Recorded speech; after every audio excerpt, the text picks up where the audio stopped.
Welcome back to the channel. We got something a little bit special today. Something that we don't normally get here.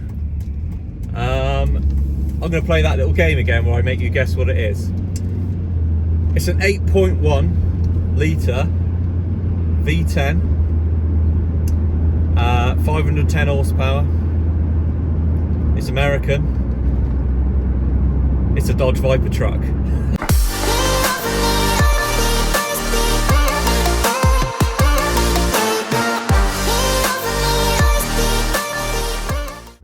I'm on my way to an MOT.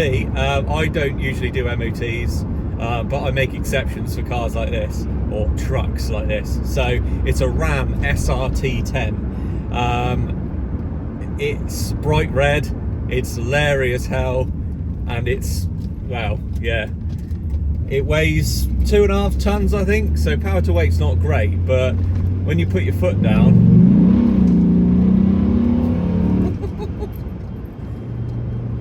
it does go well for the weight of it.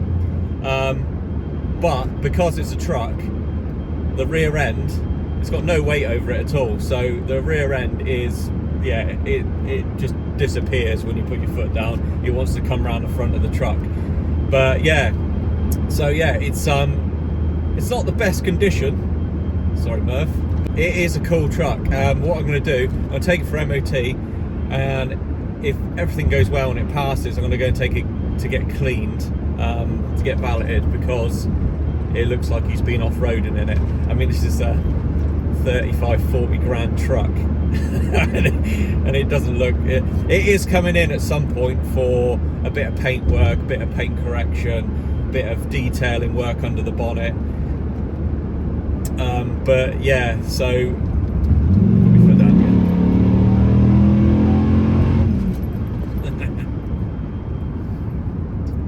such a weird sounding V10 as well, because obviously going from the R8 the other day with the Audi V10 to this sort of as an American V10, they're completely different the way they work. Like the R8 obviously revs really high, the Viper is obviously really low down grunt and torque with not much up the top end. But yeah, I think, to be fair, the amount of torque this thing makes, it really makes up for the sort of the power to weight, the lack of the power to weight ratio. So this truck, it doesn't actually get used much. It's been parked up for quite some time, so I'm not expecting it to go through the MOT. It would be nice for him if it did, but we'll see. I mean, hopefully I'm cleaning up the brakes as we speak, obviously driving it, cleaning the discs up because they're rusty. I've had to pump the tyres up. It's got a little power steering leak, but fingers crossed it'll go through. Kind of weird driving left-hand drive because your road position is completely wrong. I'm like looking in the mirror and I'm like touching the white lines. It's been a long time since I've driven left-hand drive. Well, I've only ever owned one left-hand drive car, and that was a Golf GTI G60. So that's the Golf GTI G60. It's basically a Corrado G60 supercharged engine in a Golf. Never made them in this country. They were only made in Germany. It's sort of like the little brother to the Golf Rally, but I could never afford a Golf Rally. They were a bit too expensive, so I had to go for the G60. It's so cold in here, look. I'll put the heating on. Just thought, oh, it's bloody freezing in here.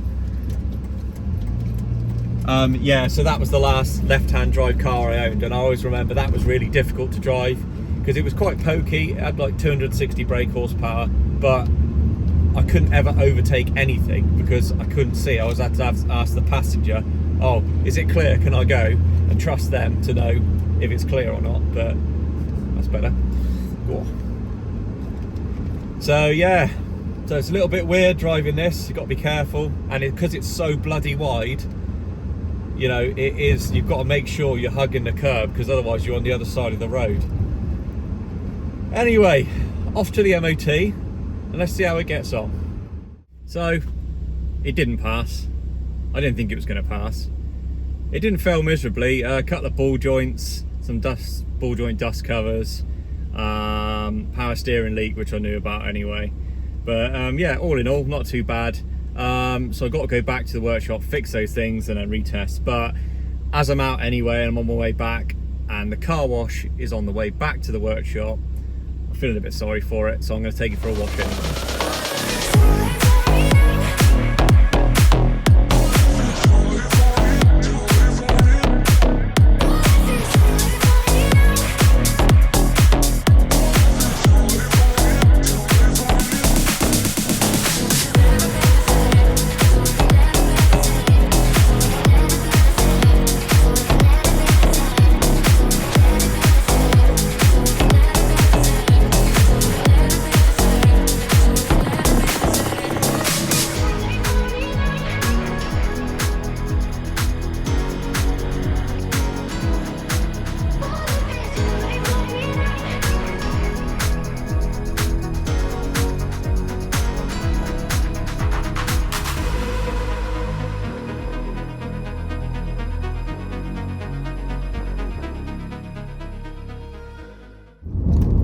Right, we're on our way back to the workshop now to price up these bits to get this done. I mean, a typical car wouldn't be that expensive for these parts, but God knows where I'm going to get them, because you cannot get anything American, even remotely American, from Euros or Parts Alliance or anywhere like that. So yeah, I think we're gonna have a little bit of fun trying to find these bits. It's only a couple of, like I say, ball joints, but yeah, just heading back now. I'm gonna do a little video shoot so you can see the Ram in all its glory. Here we are, our favourite pull spot. So I'm just gonna do a pull in this now. Give you a bit of a feel of what it's like. Leery is the word. Yeah.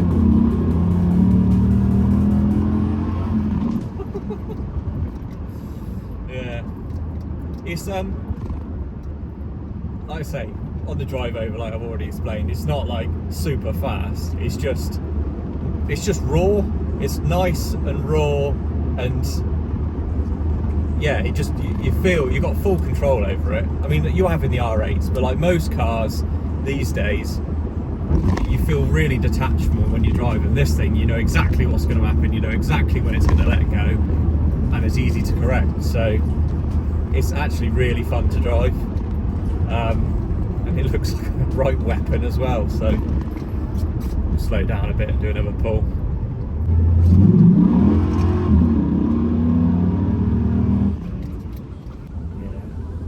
Shame it's so big, really. I mean, there's no way this would fit on any normal person's drive. Like, I can just fit the R8 on my drive and it's literally touching the house and the front on the pavement. So, you know, something like this, it's like twice as long as the R8 basically.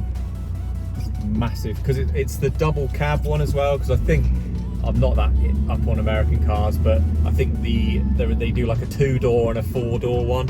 And this is the 4-door double cab one, so it's extra long.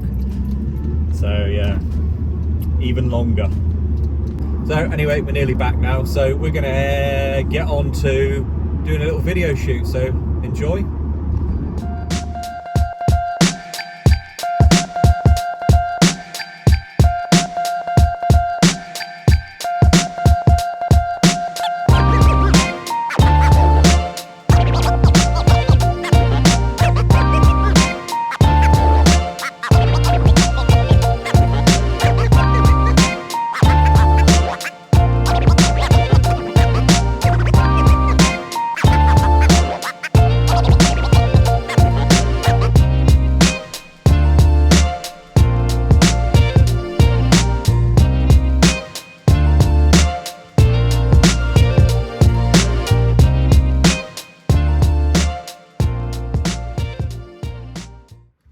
Right, let's give you a little shot of the exhaust, see what it sounds like.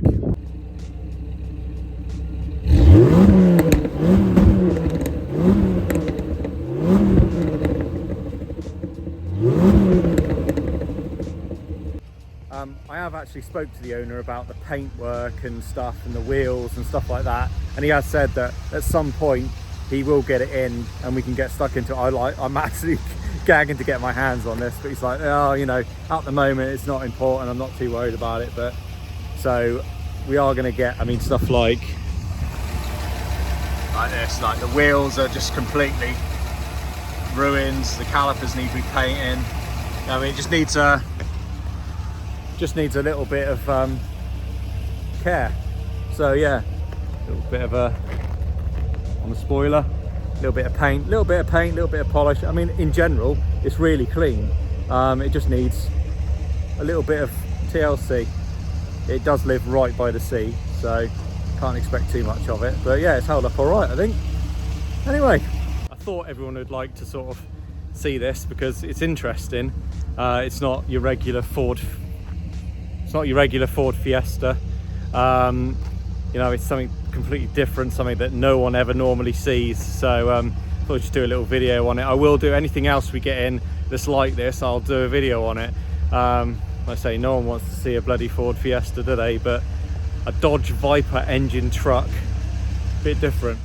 Anyway, if you like the video, press the little like button. Also, if you want to see more of this kind of thing, hit the subscribe button, because we seem to be getting more and more of this sort of unusual car stuff, supercar stuff. So yeah, hit the subscribe button, stay up to date on all that, and yeah, we'll see you in the next one.